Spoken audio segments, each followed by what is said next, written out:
For decades, the global pop industry operated on an unwritten, fiercely guarded rule. If you wanted a seat at the table in the American market, you had to dilute your heritage and adapt to Western standards. This barrier made the jump difficult for Southeast Asian artists. P-pop acts, in particular, found themselves frequently hitting a wall, struggling to prove that their specific cultural sound could translate to mainstream audiences. Then, the Mojave stage at Coachella lit up. Over 2 consecutive weekends in the California desert, a single group challenged those outdated expectations. Instead of waiting for a slow process of assimilation, BINI's current momentum has carried them into elite corners of the American music industry while keeping their cultural identity at the forefront. Their explosive entry into the West suggests that sanitizing your identity is no longer required for international success. Wearing your culture proudly is exactly how you conquer the globe. To understand how they did it, look at the endurance required for their weekend tune set. The group delivered a blistering 45-minute, 10-song performance, executing demanding tracks like Carrera and Salamin Salamin without dropping a single beat. Instead of repeating their first weekend, they escalated the intensity. They opened with a fierce energy and landed a razor-sharp dance break to their track strings.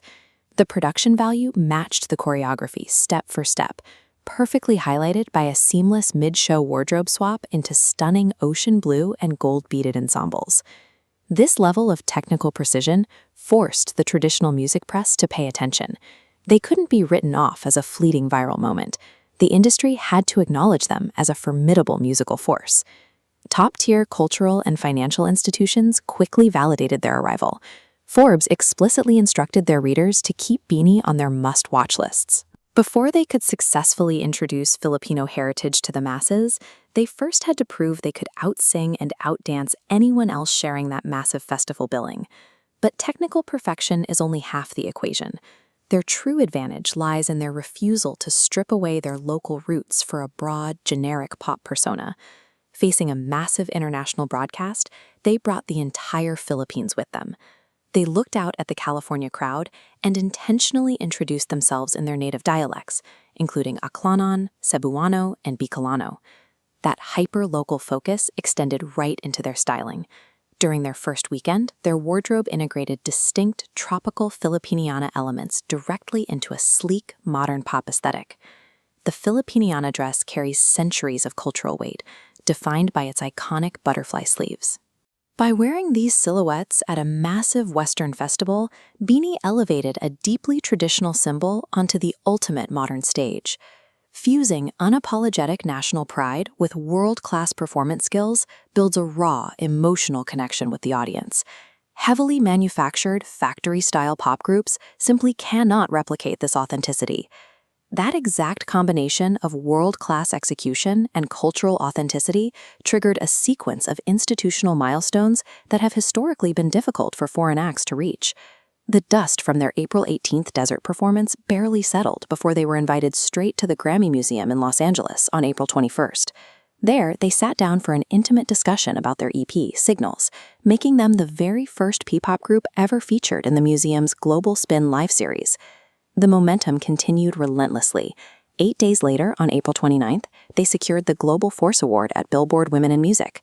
Standing on that stage marked their arrival inside one of the most exclusive events in the entire industry. Securing these institutional firsts back-to-back proves that the old requirements are shifting. The Western establishment has moved past simply tolerating cultural identity. They are beginning to reward it. The shockwaves of this American run hit immediately back home, triggering recognition at the highest levels of the Philippine government.